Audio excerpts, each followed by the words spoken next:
재벌 개혁안으로 불리는 경제 3법이 오늘 국회를 통과했습니다. 하지만 시민단체에선 당초 안 내서 후퇴했다는 비판이 나옵니다. 견제장치를 느슨하게 한 탓에 소액주주들이 총수 일가를 감시하기가 어려워졌다는 겁니다. 먼저 이지은 기자입니다.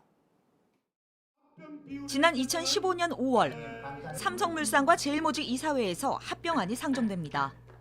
감사위원 일부는 이사회가 열리기 불과 12시간 전 이 내용을 통지받았습니다. 그런데도 합병 안건은 통과됐습니다. 이후 경영권 불법 승계 의혹이 불거지면서 감사위원이 거수기에 그쳤다는 비판이 커졌습니다. 이런 전철을 밟지 않기 위해 법무부는 지난 9월 상법 개정안을 마련했습니다. 그런데 오늘 국회를 통과한 내용을 보면 정부안보다 기업을 견제할 장치가 느슨해졌습니다. 정부안의 핵심은 소액주주가 추천하는 감사위원을 따로 뽑아서 총수 일가를 감시하는 것이었습니다. 소액주주 측의 감사위원을 대주주가 무조건 반대하는 걸 막기 위해 대주주와 특수관계인의 의결권은 합쳐서 3%로 제한하기로 했습니다. 하지만 국회는 대주주와 특수관계인이 각각 3%씩 의결권을 쓸 수 있도록 규제를 완화했습니다. 기업 경영권이 위협받을 수 있다는 재계의 입장을 어느 정도 반영한 겁니다. 예를 들어 최대 주주 A가 의결권이 있는 주식 총수의 10%를, 특수관계인 3명이 8%, 7%, 6%를 보유하고 있다면 각각 3%씩 더해 12%의 의결권을 갖게 됩니다. 아버지, 부자 또는 자기 자녀들, 형제자매들이 같이 갖거든요. 그러니까 그 가족들 같은 경우는 한꺼번에 전부 다 그 지분을 제한해야 되는 거지, 전부 다 1인당 하나씩 제한하게 되면 실적으로 제한의 효과가 없어집니다. 복잡하게 지분을 쪼갤 가능성이 높아집니다.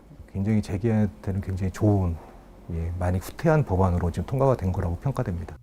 반면 재계는 기준은 완화됐지만 여전히 경영권을 위협하는 요인이라고 반발합니다.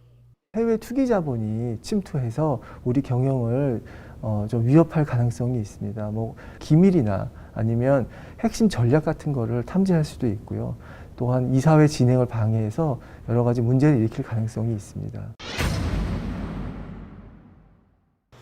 또 다른 견제 수단으로 꼽힌 다중대표 소송제도 국회를 통과하면서 그 기준이 달라졌습니다. 소송을 하려면 0.01% 이상의 지분이 있으면 된다는 게 정부안이었는데 국회에서 0.5%로 원래보다 50배 문턱을 높여놓은 것입니다.